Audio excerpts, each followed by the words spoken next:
I legitimately don't know what just happened, but somehow the stream ended. So that is what it is. Who knows? Who knows?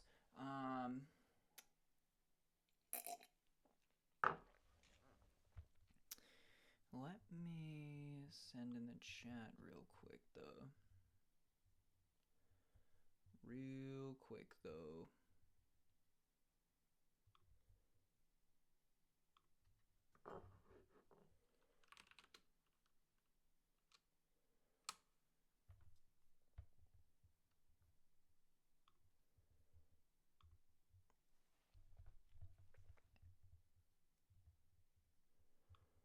Okay, just a second.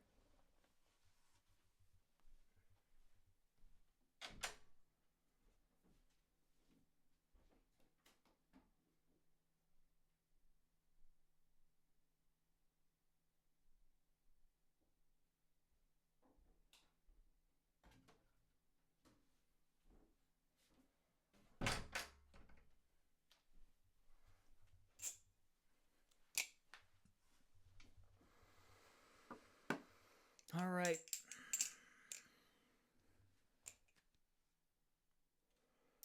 I've retrieved the necessary item, and now we will get fucking started.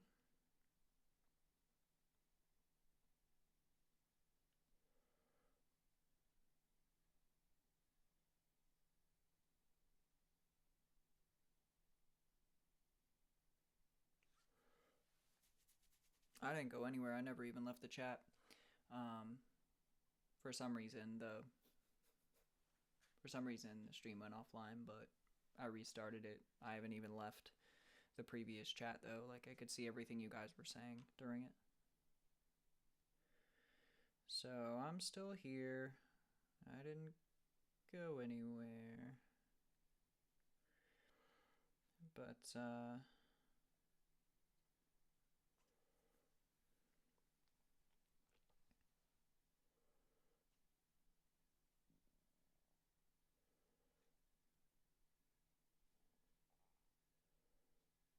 yeah, I just told you that the stream went offline. But I was still here. And I could still see everything you were saying.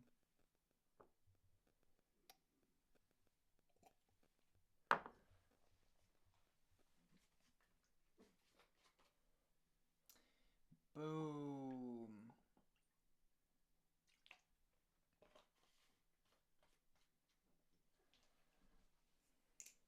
And now, we will fucking get it.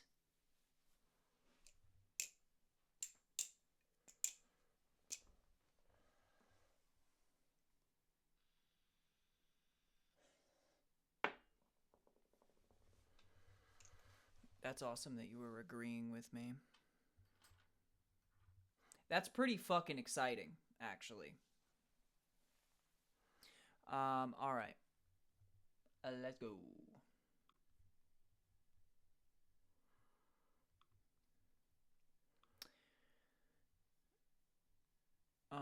Othello's been waiting for this one specifically, I know, so we're gonna get to it. Indeed we are.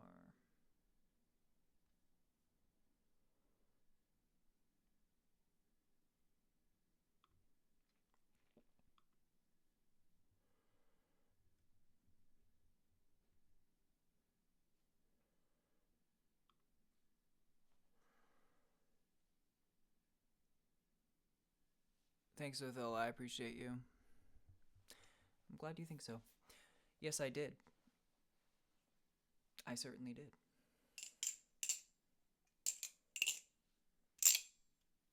That's what the VODs are for.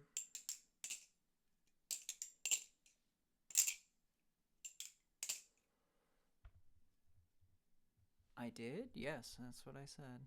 I did. Okay.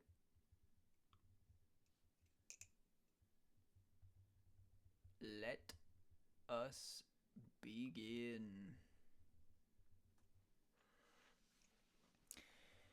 This one looked interesting to me. how Japan hides their homeless population. So we will check that out. I don't know if my fucking...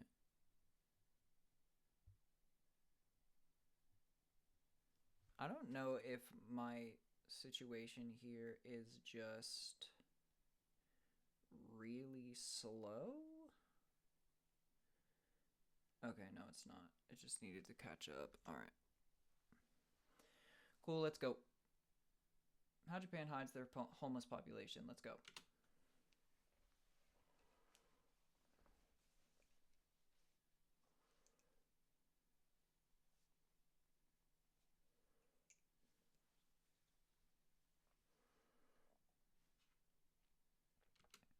For an entire country, that's pretty wild.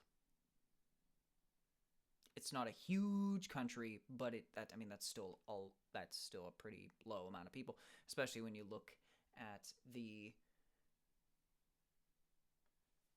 just absolute dramatic lowering of those numbers over the years.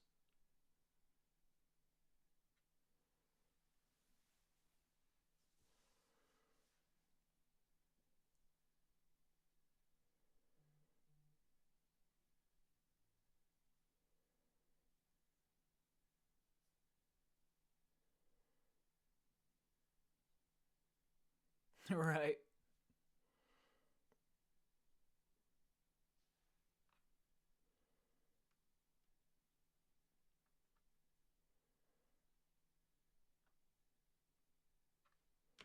Now, can we hear this? No, we can't. No one has let me know, like, 1 minute into this that no one can hear this. Thanks, guys. Appreciate ya. All right. Good thing I thought of it. This is a graph of homeless people in Japan. Looking at it, it's pretty incredible. For a country of 125 million people, they have less than 5,000 homeless people. And as of 2024, that number is actually at 2,820, the lowest since the data began in 2003. That means just 0.003% of their population is homeless, which means they've basically solved it. It sounds too good to be true, and the reality is that it is. Let me explain. Hundreds of homeless people in central Tokyo being forced to hide from sight. These insanely low numbers come from the government, and asking any government to report on their own performance is like asking a student to grade their own exam papers. Japan... So they are obviously fudging this a bit, and then their definition of what a homeless person is in Japan is actually twisted in order to make it seem like they have a lot less homeless people, because the prerequisites that you need to meet in order to qualify as that are clearly a lot more difficult than the USA or other countries. Views homelessness differently from other countries. The definition of it isn't really clear, if not manipulated. Their actual homelessness rate is very low, which is still amazing, but it's not what it seems. But to understand how Japan brought their homeless rate down to almost nothing, we have to take a look back at the past few decades, when homelessness wasn't even close to 0%. Let's go back. It starts from just after World War II, when the bombings that took place on the mainland left cities severely damaged, making almost 9 million people homeless after the war. At this point... Right, so World War II, toward the end of World War II, Hiroshima and Nagasaki get literally deleted. And so that's going to be a lot of homeless people, of course. I mean, a lot of dead people too, but also a lot of homes destroyed. Japan was left with almost nothing, but that all changed when the country went through what has now been dubbed the Japanese economic miracle. If you look at this graph here, the rapid economic growth from after the war was basically exponential, propelling it upwards in the ranks of economic power on the international stage. As for how this happened, there's several reasons. Because Japan was in total ruin and lost a chunk of its industries following the war, they really had no other choice but to rebuild from scratch. This was a blessing in disguise, because it gave them the opportunity to innovate while doing so. They didn't have to wait for old technology to run down and slowly cycle in newer tech. Since Japan was in many ways a clean slate, they could launch into it immediately. Japan's imports spiked as they brought in new foreign innovations like robots and machine tools skills to implement at home. Much of the capital in the nation was dedicated to investing in manufacturing, so multiple industry sectors, from electronics to chemical engineering, grew rapidly. The government was also actively encouraging business growth via maintaining low interest and low tax rates after the war, as it tried to rebuild the country as successfully as possible. The whole idea was to promote aggressive growth in business and industry so the country could bounce back from its defeat. Japan's big businesses formed groups called I was gonna say Mitsubishi. Mitsubishi is actually a very old company, and I believe somebody that used to be a samurai but changed his ways at the end of the samurai decades of Japan, he ended up creating Mitsubishi, which is pretty interesting. But okay, so to recap, after the bombings, Japan was pretty much a clean slate. And so the government created economic conditions in order to make it so that businesses could really rapidly expand and just kill it. And so here we are. I mean, okay, so that also gives a lot of people jobs. That also gives a lot of people enough money to put a roof over their heads. But at the same time, we're talking about a time on the graph in which homelessness still was pretty freaking high. So there's more to this story here. Keiretsu. These large groups connected banks, businesses, and trading companies and were designed to help corporations outperform their competition. To stay ahead of competition, Keiretsus developed a competitive work culture that would keep them one step ahead of their competition. It drove innovation, but also required people in the workforce to work long hours throughout their entire career. So efficiency and productivity increased, fueling the rapid business growth Japan was looking for in a post-war world. Even though its imports grew on the front end, the drive toward more production led Japan's exports to explode not long after. Japan was flexible in what it exported, bending to what was most in demand at the time, whether that was metals, textiles, or something else. Because of this flexibility coupled with the efficiency of their labor force, Japan became a notable exporter and a player on the international economic stage in just a matter of decades. By the 1980s, Japan had the largest gross national product in the world. Even now, Japan is the third largest economy in the world, with a GDP of $4.2 trillion. During the Japanese economic miracle, it served everyone very well, so the homelessness rate naturally declined in the 1960s and on, as companies needed more workers and both employees and businesses reaped the economic benefits. But as with all economic booms, the growth couldn't last forever. The good economic fortune of the 1980s was due in part to Japan's loose monetary policy. The lax regulations led to an inflated stock market and real estate valuations. Right, so now what's going to end up happening is they've got to tighten that shit back up, and then this, highly inflated, exaggerated sense of reality that they were living in has to come crashing down at some point.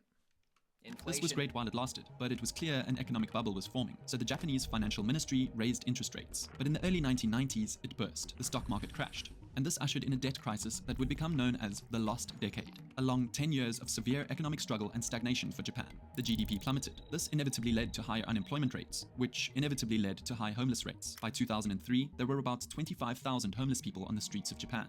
But the Lost Decade didn't just stop by the early 2000s. There were about 25,000 homeless people on. Okay, so right now they claim it's 2,500, and back then, during the Lost Decade, the 1970s or something,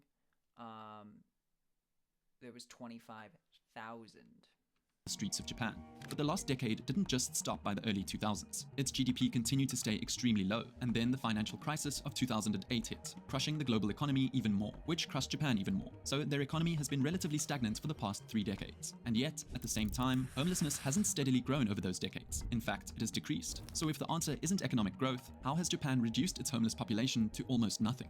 Well, things started changing at the governmental level in the late 1990s, when homeless groups and advocates began to grow more vocal. Tokyo, Japan's capital, started to take notice of these advocates and groups and listen to their concerns. This became especially important because, at the time, the homeless issue was growing rapidly in the country, with thousands considered homeless in Tokyo alone. Many struggled to find permanent employment, and wages were often low, which made it difficult for Japanese people to support themselves. Day laborers especially struggled with finding affordable housing during the last decade. Many homeless people were from blue-collar industries, such as construction, which suffered greatly during the decades of economic stagnation in Japan. Homelessness plagued middle-aged and elderly people more often, as they struggled to find work as they were replaced with younger laborers. These groups began to organize and push back against the government, advocating for their rights. So finally, in 2002, the ball started rolling. The government passed the Homeless Self-Support Act, which was designed to help homeless people reach a point where they could support themselves. As part of the new legislation, Tokyo created self-help support centers to help those who were homeless find employment and become capable of supporting themselves. The homeless policy of the 2000s involved several other aspects, all aimed at discouraging street life and encouraging self-help for the homeless population. The idea wasn't So far, I'm not seeing too many differences as to what other countries have. Like, genuinely. There's more to this, but in terms of what I see many other countries have, this is just resources for people to find a job or get clean off drugs or get the mental help they need, you know, things like that. So there obviously has to be more to this story. To just get them off the streets temporarily. The government wanted to get people off the streets permanently. The next big pillar of Tokyo's policy was to find accommodations for the homeless people who could no longer live on the streets since they were evicted from the sidewalks and public places. Okay, so they literally evicted them from the sidewalks and the places that they were living. So now they have to put them somewhere else. I think this is where we start getting into the meat of the situation, hence the thumbnail. Tokyo offered both rehabilitation facilities and simple accommodation facilities for temporary housing for homeless people. From 2004 to 2007, it implemented a project that offered homeless people with housing for low rent that they could occupy for a certain period of time. Non-profits, often loosely backed by the government, also provided welfare facilities to help homeless people. So, from 1998 to 2010, the total number of housing facilities for homeless people in Tokyo increased by 6 times, while the capacity of these facilities as a whole grew by 2.5 times. Okay, so basically homeless shelters, but you have to pay for them a little bit. And so because you have to pay for them a little bit, you technically get your own like dorm room in this facility. I'm sure there's still like communal showers and, you know, communal kitchens and things like that, but yeah. Okay. Around the end of the 2000s, Tokyo implemented more new measures for their welfare system. A new support system known as self-help supporting housing was added to the mix, which was a sublease housing system that was supposed to act as another intermediate for people between homelessness and permanent housing. Then there's the actual laws and institutions that play a role. They have a no-nonsense drug policy. The government strictly enforces its policy against illegal drugs and discourages their use. So, as of 2014, only about 1.6% of the Japanese population, via a survey, was found to have tried drugs other than alcohol at some point in their life. This number That is so low that it is almost unbelievable. But at the same time, it's a lot harder to get drugs into an island country, especially with an island country that is so strict on drugs. So it's like, it probably is a combination of Japan, you know, sort of greenwashing their metrics to a degree, but also in large part, it's also fairly believable given, you know, their geographic position and setup on the earth, you know, and the way that their government views things of that nature. Pales in comparison to the number of people who have tried some form of illegal drug in the US, which is above 50% of the population. This illegal drug use can often lead to addiction, a criminal record, or mental health issues that ends up making it way harder to function or get a job to re-enter society, creating one big cycle. This is especially the case in Japan. If you were accused once of even a tiny drug possession, your life would absolutely be over in Japan. Shit, dude. Society never forgets what you did, and your crime record never leaves, so housing or job searching is almost impossible for the rest of your life. As for how Japan deals with mental health issues, so if you try any illegal drug, you're basically telling me that you're automatically homeless. Well, that's a great system. Because you're technically not, you're like, he literally just said your housing even gets affected for the rest of your life, and no one's going to rent a place to you, nothing like that. So at this point, you have to be homeless. Okay. All right. Well, that makes sense. Now, hopefully there's some kind of paper trail, or, you know, if you are homeless due to getting caught with drugs or something like that, and you get the proper help, like you go to one of those facilities, hopefully that could be documented in some way, and you could submit that when you apply for housing in a real apartment, and they could take that into consideration and understand you're on the right track now or something like that. But that's pretty wild. It's a bit ironic, given their high unaliving rates and stigma of mental health, but they surprisingly deal with it well for the homeless population, kinda. Over 30% of all people who experience homelessness at some point around the globe have struggled with a mental illness. Unlike other countries that might just put an individual with a mental health issue in an ordinary homeless shelter or facility, Japan moves those struggling with mental illness to a mental health facility. They simply have more space available. In Japan, there's 269 beds in mental health facilities per 100,000 people, while the rest of the world has an average of 68. This is because, for better or worse, they've lagged behind everyone else in the deinstitutionalization trend, which is the process of replacing long-stay psychiatric hospitals with less isolated community mental health services for those diagnosed with mental health issues. So Japan's practice of institutionalizing those exhibiting signs of mental illness has helped reduce its homeless population out in the streets, but it doesn't equate to the best mental health care. But aside from all the efforts on the government's part to find housing arrangements for the homeless people in the country, there's some other reasons for the lack of homelessness that stem more from a purely cultural aspect than anything else. See, the Japanese government has received a lot of criticism from groups which claim that the number of homeless people in the country is much higher than the amount reported by the government. This would make their nearly 0% homeless rate a lot less impressive.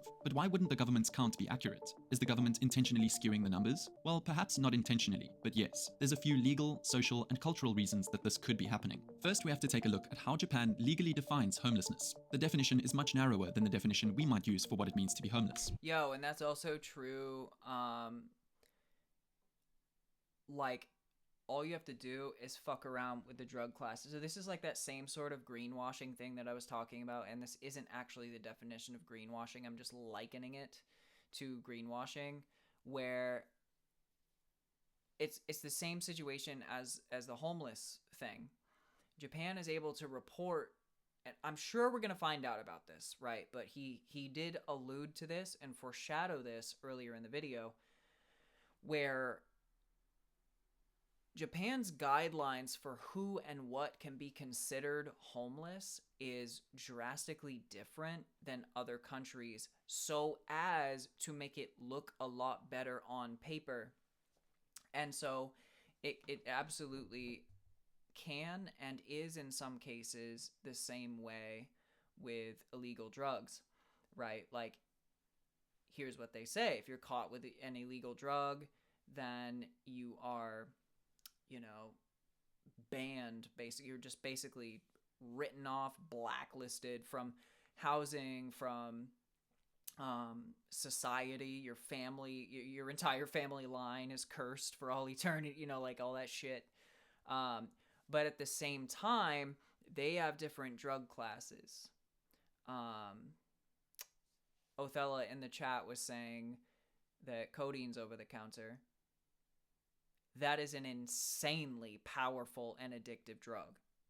So when you consider probably that they classify what's illegal and what's easy to buy and what's different and all this stuff, that may play into how drastic that actually is in the long run and how they can report it.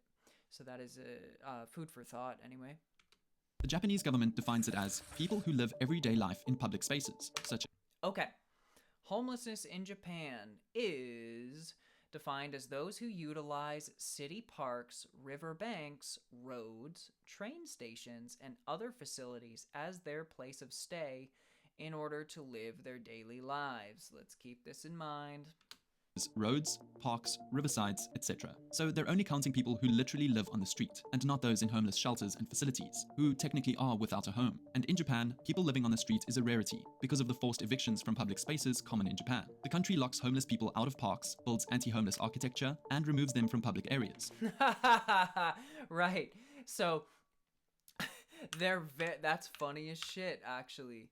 So those who utilize city parks, riverbanks, roads, train stations, and other facilities, whatever the fuck that means. Let's just really zoom in. Let's double click on city parks, riverbanks, roads, train stations. So if Japan builds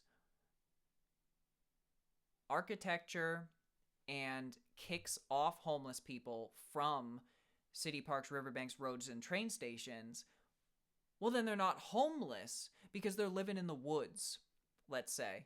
Like, let's just say now they're living in the woods. Well, the forest is not considered homeless due to Japan's laws, and so they don't get to have to report it as a homeless person.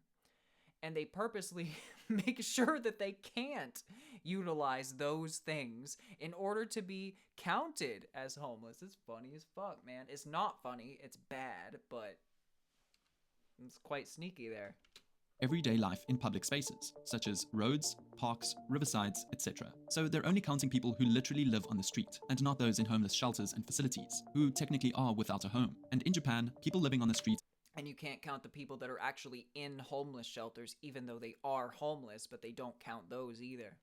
Is a rarity, because of the forced evictions from public spaces common in Japan. The country locks homeless people out of parks, builds anti-homeless architecture, and removes them from public areas. So the numbers of people on the street, or those who count as homeless in the eyes of the government, is very low. So where do all these hidden, undetected homeless people end up? Well, it's become common for some people without permanent residences to sleep in 24-hour cyber cafes. If they have part-time, low... Interesting. Now, this is something pretty interesting about Japan, is the fact that they have 24-hour cyber cafes. Now, that's interesting in and of itself for people that are not, used to that situation in their culture. But the fact that homeless people are utilizing this, that is something. Let's delve into this.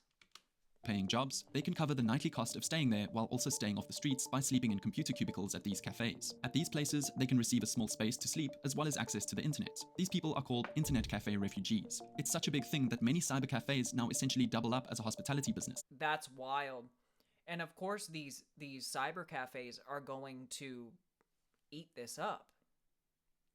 How much of their business do you guys bet that these 24-hour cyber cafes are, like, how much of their business is comprised of people that don't have to have a house of their own or an apartment of their own because they have a job that's online somehow, and they're just able to make enough to be able to keep staying there? Like, that's so wild. By offering food, drinks, and a shower to people who come to pay and stay. Gradually, oh my fucking god, they even have a shower and food, baby. They can, I mean, you can I don't know. I don't know if it's included. I don't think they're going to go into this in the video, but because if the patrons have to pay for the food as well and like put some coins in for the shower, let's say, then that's even more money that they're able to, reap the benefits of for this. Maybe it's just included, but yeah, either way, that's quite a tempting thing for, somebody who's unhoused to be getting into. This trend has developed into a flourishing industry. Since 2020, Right, it's been its own estimated that a industry. minimum of 15,000 individuals reside in cybercafes in Tokyo alone, which is 5 times the official number of homeless people in Japan. This choice of shelter is especially popular among the younger homeless population. For context, in the official governmental count, almost all of the homeless people counted were over the age of 50. So this doesn't mean that most homeless people are old, it just means that younger homeless people aren't as easy to distinguish as homeless. They often bounce around between internet cafes, friends' homes, and 24-hour fast food restaurants. Now, you might be wondering why people would go to internet internet cafes rather than homeless shelters, especially since spending money to stay at these cafes night after night could add up for someone who's already low on funds as it was. Well, this leads me to what I really meant about the culture of Japan towards homelessness. There's absolutely no culture of compassion for homeless people in Japan, but rather never-ending shame, which leads a lot of Japanese homeless people to lose touch or cut ties with their friends and family to avoid embarrassment. Japanese culture is Okay, so it's a cultural thing too. It's a cultural shift. It's not a cultural shift. It's a cultural difference in how Japanese people view homeless people. And that's interesting because, like to some degree, I think in a lot of countries, to some degree, people are apprehensive and look down on homeless people in just like off the cuff. Like that's just their initial,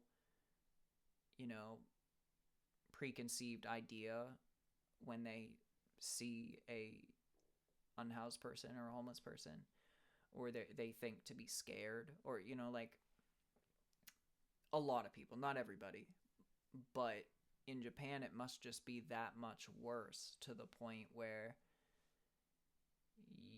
if you don't want to be completely ostracized from society and your friends and your family, you have to be somewhere. You have to be set up and living somewhere. You cannot be homeless.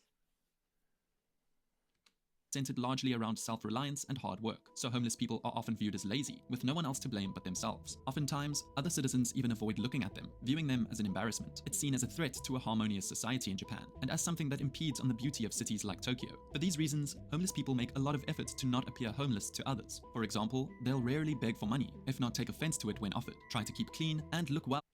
Wow. Wow.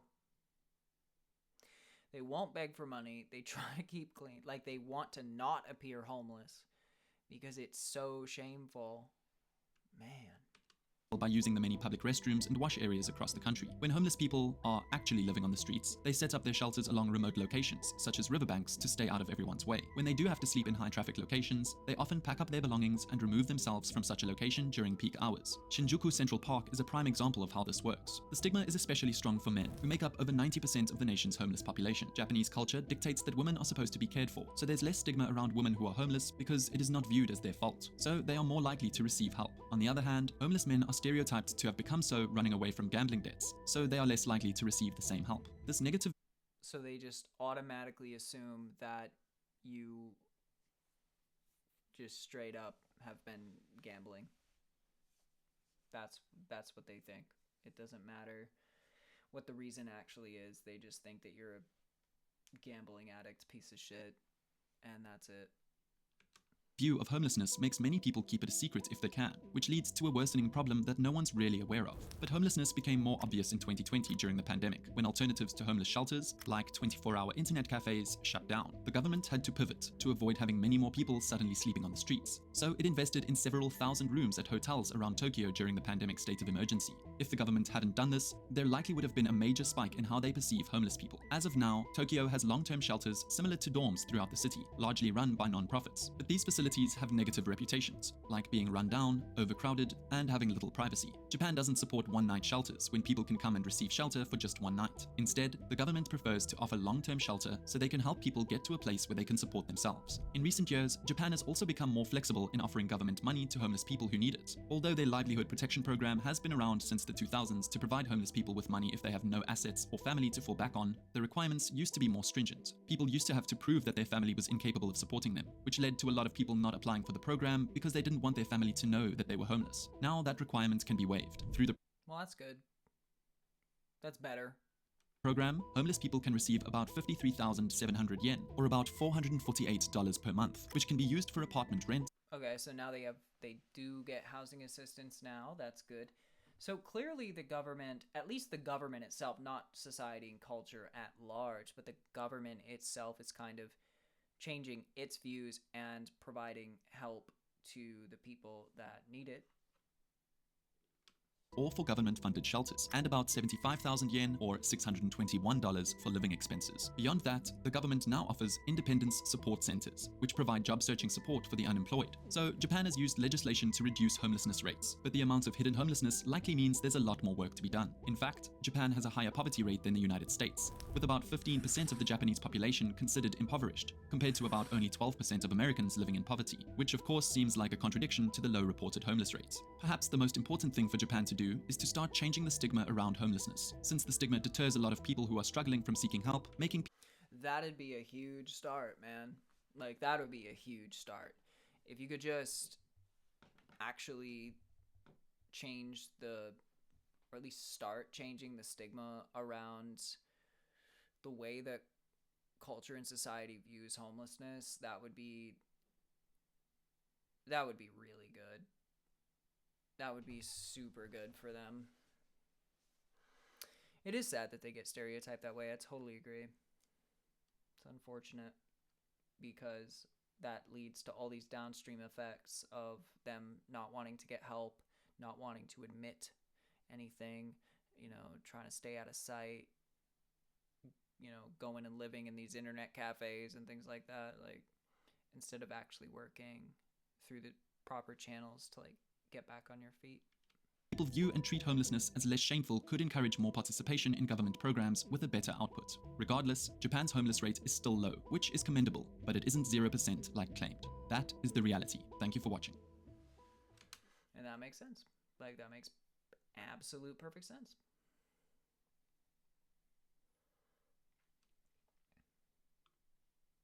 Build a website you love.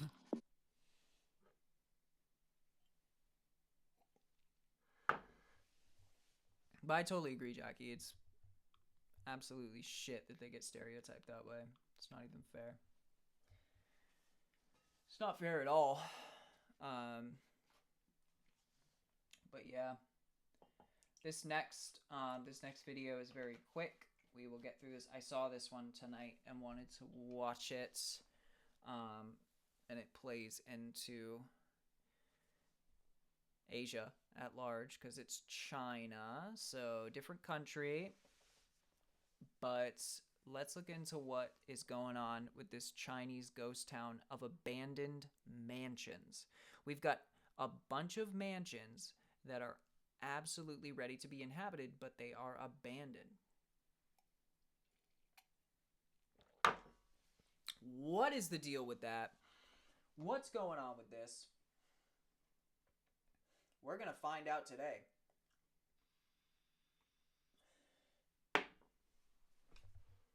The developers here designed this home in the style of a grand European mansion.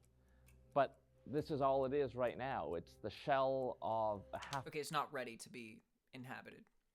It is a shell. Got it. I mean, this is actually beautiful. It's like this beautiful, like, I don't know, concrete or sandstone or, or limestone. Sorry, not sandstone, limestone. It's like really nice looking bones. This is some good bones of a home. Now, all they need is to be furnished and probably a lot more and get windows and things like that. But I get really intrigued by abandoned buildings too. I think they're super cool. And like, why? But this not only is an abandoned building, but it's a whole neighborhood, a whole network of abandoned buildings. And they're not just buildings, they're straight mansions for one person, one family to live in each of these. Wild. Completed empty house. And this house is just one of more than 100 on this site here. And this particular compound is one of many just like it all across China. Abandoned, empty, a headache for China's policymakers. Crazy. Look at all of them. And it's on a mountain too, so beautiful, absolute, beautiful place to have the houses on too. Not just beautiful houses itself. We're here in Shenyang City, 400 miles northeast of Beijing. It's in second-tier cities like Shenyang that China's real estate woes are perhaps the most visible. In some cases, you even have entire compounds of villas that have been built but will probably never get finished. One example is the State Guest Mansions, built by Greenland Group, one of the more than 50 housing developers that have defaulted on their debts in recent years. What lies here now is the skeleton of a housing project that began construction in 2010, but came to a halt a few years later. Its gardens have been taken over by farmers herding goats into makeshift pens. Wow. The abandoned homes are a testament to a property crisis long in the making. Yeah, this is it. Greenland Group says it invested $230 million in this site alone. So here we are. This is... I'm so glad they're going inside. So sick. You can tell that people have been like slightly kind of living in there, doing their thing, squatting a little bit. Farmers, they said, are using this property for their freaking farm animals. It's wild. Building called Grandeur Place, and feels like a big post-apocalyptic opera house in Paris or something. But as you can see, this is the showroom where they used to bring interested customers and show them what the grounds were going to look like, what their mansions were going to look like. But as you can see now, it's not what it used to be. You got a chandelier up above with some fire extinguishers that someone somehow got up there. There's a French flag lying in tatters on the floor. I think that's part of their French-style sales pitch. Yeah. A decades-long real estate boom prompted developers to take on a lot of debt to build homes ahead of demand. Plans for this site included a golf course, a convention center, and a hotel. Greenland sold less than 5% of the homes here before construction stopped. I think we may be in this building here. Either way... It's so crazy. They still have their, like, diorama of the entire compound. Like, that's there. And you can just look at it as this relic of what could have been and what would have been. That's super interesting. This is the vision that Greenland Group, the developer of this project, originally had in mind. The developer hasn't given an official explanation for why it stopped work here, but it doesn't look like they're about to restart anytime soon. Greenland pre-sold units here before they were finished, something replicated all across China. There are an estimated 20 million units of pre-sold but incomplete homes across the country. So people bought some of these. Like, that's something we have to consider here, is they sold 5% of these mansions. Like, somebody spent a lot of money. Now, I hope that they get their money back when Greenland Group says, sorry, like, we're not going to continue construction. Maybe we'll find that out, maybe we won't, but my initial reaction to this is it sounds like these people are putting their money into this and then they just don't get it. I can't imagine a world in which they don't get their money back, though. That's pretty wild. 20 million incomplete homes. Pre-sold. The huge volume of undelivered apartments has left many Chinese households in limbo. Here we are on the 4th story of a single family unit that looks like it was mostly completed. You've got all sorts of different signs of life, but I don't think anyone's been here for quite a long time. Last July, Greenland defaulted on over $400 million worth of international bonds. Despite counting the Shanghai government as a major shareholder, Greenland hasn't been spared from the turmoil in China's property market. Beijing tried to deflate China's housing bubble by imposing strict debt and cash flow targets on developers. Property giants crumbled, setting off a chain of developer defaults. This is just another of the residential property developments in Shenyang that have frozen in their tracks. This one behind me, it was started by China Evergrande Group, the country's largest residential property developer, and one that was ordered to liquidate in January. China Evergrande's rapid expansion was really emblematic of how quickly and how important the real estate market became for China's broader economy. Evergrande has left 800,000 pre-sold homes across China unfinished, with little prospect of them being completed. And here we go. Here we go. These people, it's exactly as I worried. These people have paid for these homes prior to them even getting finished and fully built. And these companies are holding on to their money. They are not giving their money back. So that is all the proof we need right there. That is fucking insane. Evergrande's collapse triggered protests by homeowners, furious that units they had started paying mortgages for weren't being finished. And all signs indicate things will only get worse. Sales of newly built homes fell 6% in 2023, returning to levels unseen since 2016, and sales are expected to fall further in 2024 and 2025. Evergrande and Greenland Group did not respond to requests for comment on the status of the unfinished homes. For many people in China, buying property was long seen as one of the most reliable ways to invest your money. But seeing properties like this spread all over the country has made people think twice. Now, many look upon real estate as one of the least reliable investments. Yeah. And that poses an enormous challenge to China's government.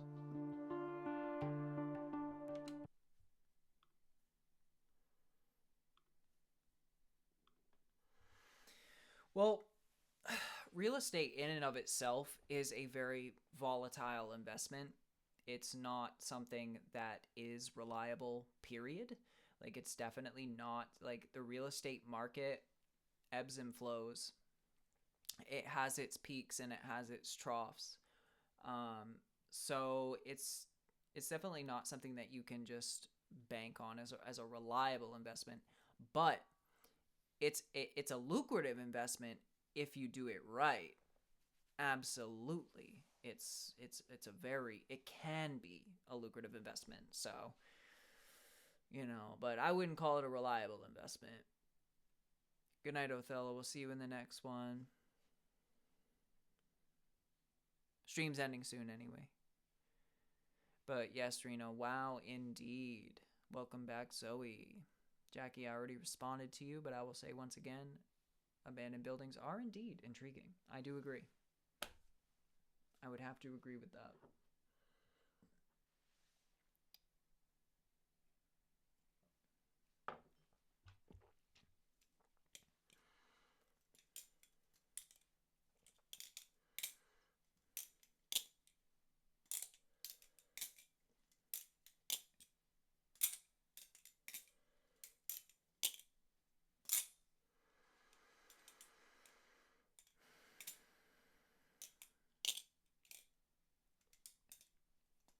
Well, minus the weird snafu in the stream, like I think we've been live for about an hour and a half in total.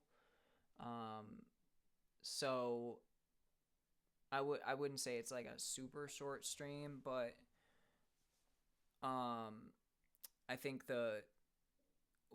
basically what I've been doing lately is if I start the stream late, then I end the stream. Then I have to end the stream earlier. So you weren't even here for like most of the stream. But I do still try to keep my sleep schedule intact. So one of my biggest like motivations for starting the stream early is also so that I can continue to stream longer. Like last night we did almost 3 hours, I think, which is the longest in a while. But on a night like tonight, I started around like 12:30, but I still don't want to like mess up my sleep schedule for the week ahead. I want to be able to start the stream early tomorrow and then have more time. So that's my rationale on it. But also, like, at the same time, it seems like not a lot of us have actually been able to be here tonight at the same time. But yeah, I believe you have been, Julia. I didn't say you left. I didn't say you haven't been here.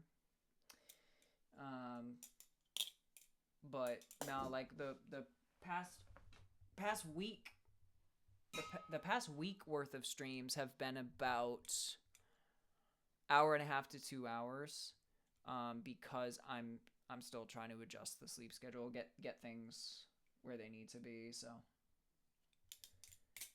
but tonight I started a little later, so it might be a little less as long.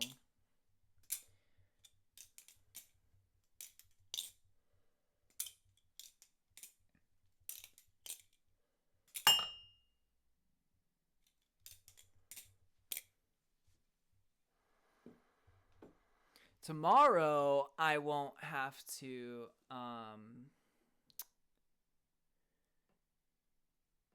do all of the organizing and the bullshit that I had to do to my desk here and this room. I have a lot less that I need to do in order to be sort of prepared for the stream, so we can get it going earlier.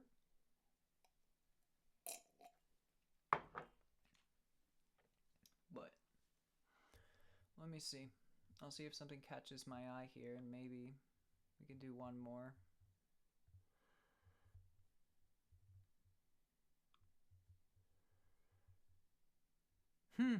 That's interesting.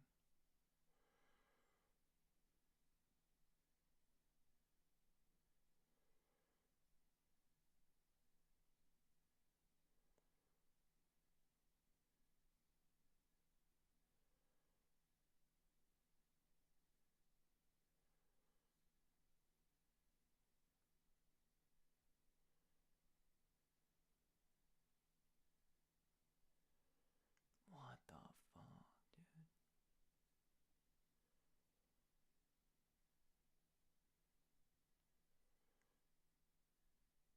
Alright. Alright. I'll do one more. It's kind of house. It's like architecture based yet again, but it's interesting. So we'll check it out. And then we'll call it.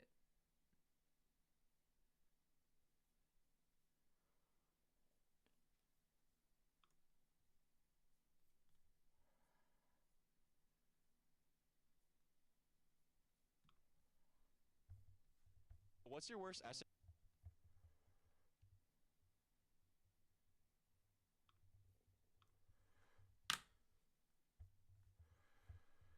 Houses, houses, houses.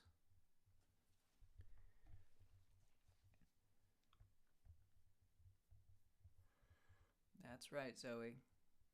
A little extra before we go.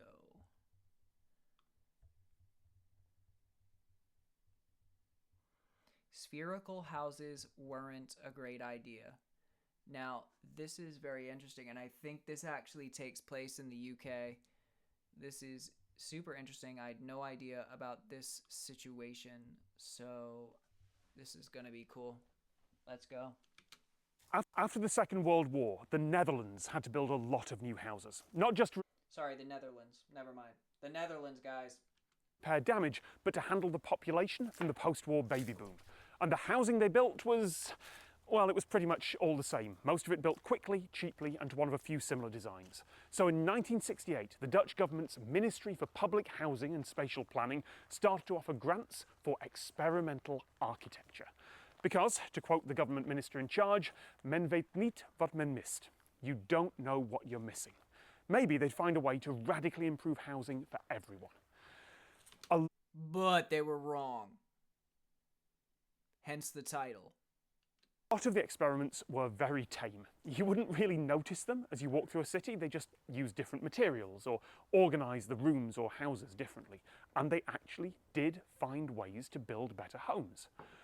Some of the experiments were the sort of stark, brutalist work that you might expect from 1960s or 70s architects. Interesting to look at, not always great places to live. Some of those became quite famous, like the cube houses in Hell. That's pretty sick. And to be fair, by the way, like, spherical houses are sick too. I guess they're probably not like incredibly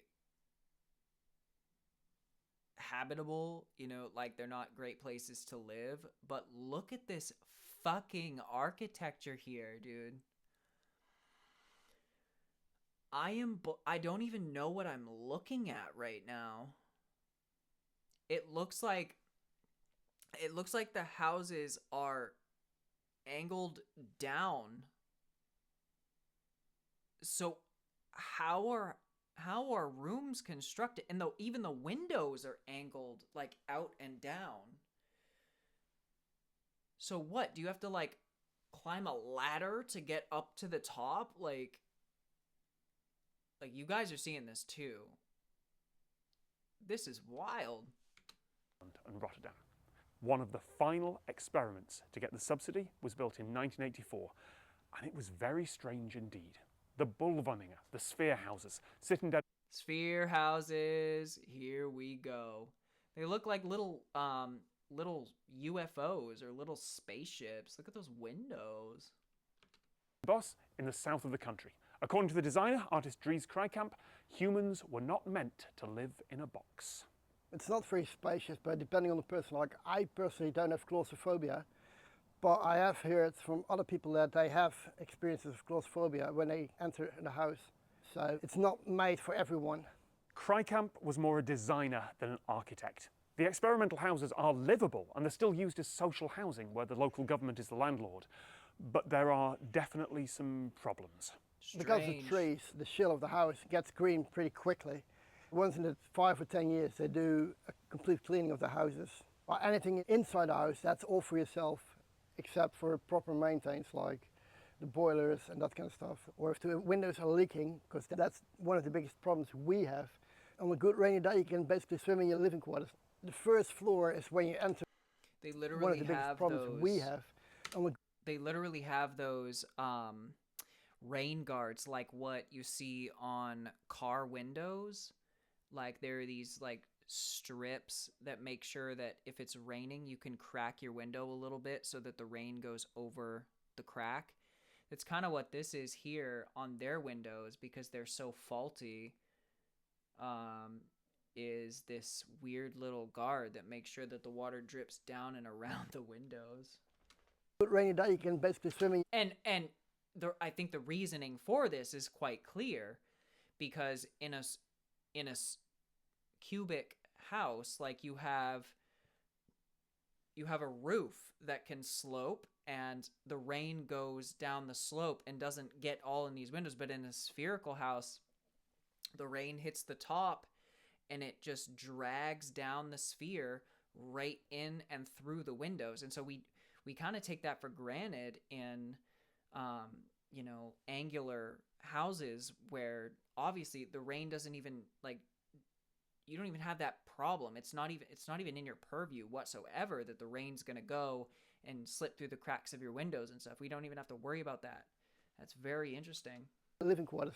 The first floor is when you enter the house. The second floor is the sleeping quarters. Then you go another stair, and then you get to the bathroom and the shower. And then you have the upper floor, which is the living room, the kitchen. If you have a lot of stuff, you have to adapt because there's very limited room. So you have to... Yeah, it definitely looks like there's limited room. Wow. Use every inch. Even if you measure, it's still no guarantee that things will fit. And like with this stuff, so you have to with this stuff, you're like dealing with use every inch, even like with actual square normal houses, you can set things up right against the wall. Every item that you own, every appliance that you have is going to be squared off, and so you can set it right up against the wall. But here you actually have to back it off from the wall, creating less space in the room. I mean, it's negligible, sure, but you have to back it off because it's coming in and up and around on itself. You can't just set something up against a wall as easily like that. So everything's kind of having to be pushed in even further. It looks very off, especially on the inside with all these squared off appliances and items that they have. If you measure, it's still no guarantee that things will fit. The two halves of each house were built in a temporary factory on site here and then connected together. These are made from glass fibre reinforced concrete with 10 centimetres of rock wool insulation between the outer and inner hull, which means they are warm. If it's 20 degrees outside, then it becomes 25 inside. Ooh. So we cover the windows. We're always looking forward to the winter, really. During winter, it's quite nice and comfy, actually. Right, so it's made of fucking concrete, so it's like extremely hot when it's the summer. If it's, yeah, that doesn't sound too good either. Like, I can't complain. Maybe, if these plans continued, the third or fourth generation of these houses would have worked well. But not only did they have problems, they also proved just too expensive compared to the economies of scale for traditional housing. Recently, these houses were added to monumental status, so they get a little bit more care. They can't be demolished, but that's only on the local level, not governmental level, at least not yet. The surprising thing for me is not that these houses exist. There's a lot of weird houses out there. I've visited a few of them. What surprised me is they're still homes. They're still lived in. They've not been converted to hotels or short-term lets or quirky tourist attractions. And they're not sitting disused and broken. The dreams of the space age didn't all come to pass. We don't all live in spheres now, and it turns out that there are good reasons for that. But some people still do. It's nice to live here. It's peaceful. The shops are nearby. You got a park next to your house. You can ice skate in the winter. We have good neighbors. We do hang out, we do chat with one another. And you get used to it. It just asks a lot of adapting to it and being creative. Wild. Wild. It's things that you really don't think about. You really don't think about that. I would have never, once again, that's like videos that instantly catch my eye, or like those videos where I'm like, I didn't think of that. Like, what's going on with that? That's strange. Yeah, it's like what he was saying earlier, Jackie, with it was like what he was saying with claustrophobia. It's like a lot of people that go into these houses for the first time get mad claustrophobia. And it makes sense why. Not only are they small living spaces, but they're also like spherical. And the insides are too. So you have like, it just feels like the walls are like closing in on you. At least it looks like, you know? It's like strange, man. It's strange.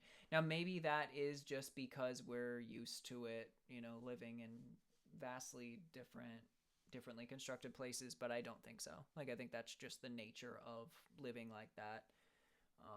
So yeah, it definitely would do my head in. So Rena doesn't understand either. Exactly.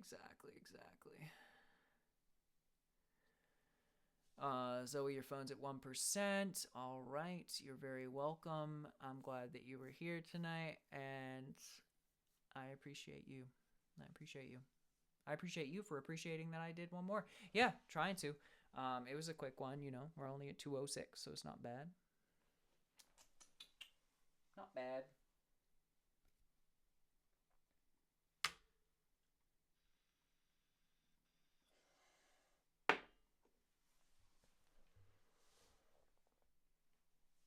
Yeah, Jackie, it's going to be 2 days from now, and then we will be going for it. We will be getting the new member of the fam. And I'm excited for it. I'm very excited for it. Exactly. Snow globes, baby. It does. It looks like, it kind of does look like a snow globe. If they really wanted to make it absolutely horrific, what they should have done is make the entire thing out of glass. Like really thick glass. So like you couldn't actually like have like a hailstorm or like have something crashing on it destroy it easily. Like it'd be really reinforced glass. But that would be so much extra worse. Like that'd be so bad. You'd have to hang like curtains all around. but the curtains fall with gravity, so you're losing like a ton of your weird concave wall space because you've got these curtains hanging there. And then like if you don't have the curtains, everyone can see you. Man, that'd be rough. But all right, let's end the stream here. I love all of you guys very much. Thank you for those of you that were able to make it tonight. Appreciate you all very much. And tonight was, I think, one of those nights where a lot of people were busy, and that's cool. Sometimes we have those nights, and that's all good. But I'm here for those of you that are able to be here, as always. So, with that said, I shall bid you good night. So,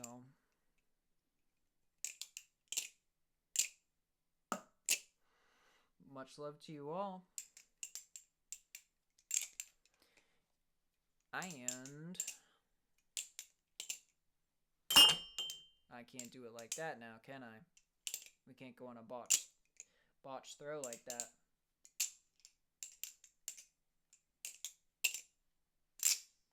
Good night.